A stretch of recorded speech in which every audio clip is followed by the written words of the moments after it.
क्या पाकिस्तान एक बार फिर सैन्य तानाशाही की तरफ बढ़ रहा है?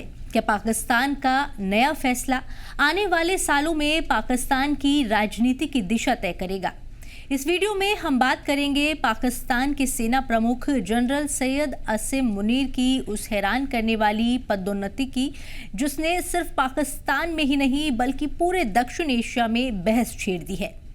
नमस्कार, मेरा नाम है प्रियंका कर्णवाल और आप देख रहे हैं जी भारत। 20 मई 2025 को पाकिस्तान के प्रधानमंत्री शहबाज शरीफ की सरकार ने जनरल आसिम मुनीर को फील्ड मार्शल बना दिया। ये फैसला ऐसे वक्त पर आया जब पाकिस्तान हाल ही में भारत के साथ एक तीव्र सैन्य संघर्ष से गुजरा है, जिसमें उसे भारी नुकसान झेलना पड़ा। लेकिन इसके बावजूद आसिम मुनीर को प्रमोट कर पाकिस्तान के इतिहास में उन्हें दूसरा फील्ड मार्शल बना दिया गया। उनसे पहले ये पद सिर्फ एक बार 1959 में जनरल अयूब खान को दिया गया था, जो आगे चलकर पाकिस्तान के पहले सैन्य तानाशाह बने।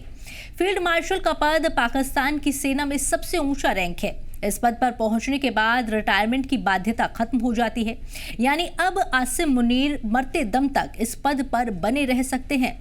आसिम मुनीर की पदोन्नति उस समय पर हुई जब भारत और पाकिस्तान के बीच एक बड़ा सैन्य टकराव देखा गया। भारत ने ऑपरेशन सिंदूर नाम से एक सैन्य अभियान चलाया, जिसमें पाकिस्तान के कब्जे वाले कश्मीर और पाकिस्तान के अंदर मौजूद आतंकी ठिकानों को निशाना बनाया गया।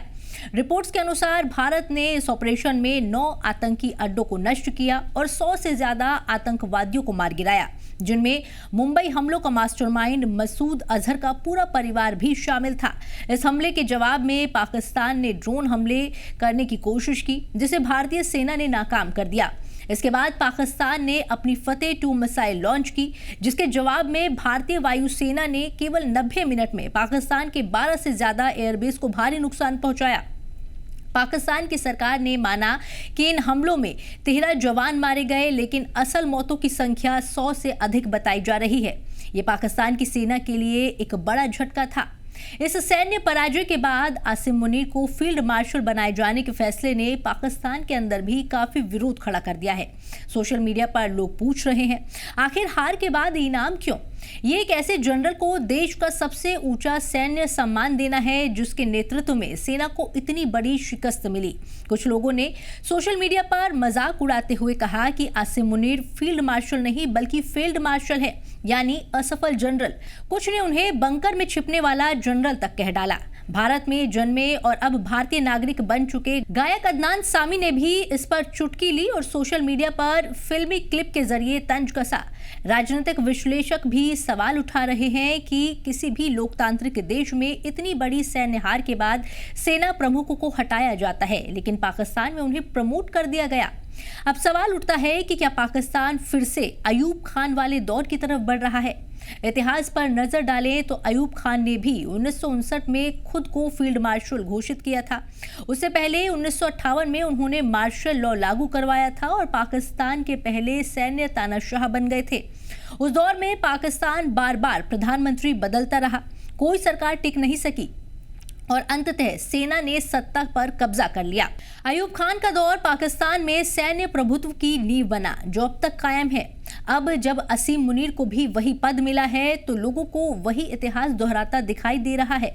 कुछ रिपोर्ट्स ये भी दावा करती हैं कि आसिम मुनीर ने खुद ही शहबाज शरीफ की सरकार पर दबाव बनाकर ये पद दिलवाया है, यानी पाकिस्तान में लोकतंत्र की असली ताकत अब भी सेना के हाथ में है। तो सवाल यह है कि पाकिस्तान में अगला कदम क्या होगा? क्या आसिम मुनीर भी अयूब खान की राह पर चलकर लोकतंत्र को खत्म करने की कोशिश करेंगे, या फिर ये सिर्फ एक सम्मानजनक विदाई है? पाकिस्तान की राजनीति हमेशा से अस्थिर रही है और जब भी सेना को ताकत मिली है, लोकतंत्र को नुकसान हुआ है।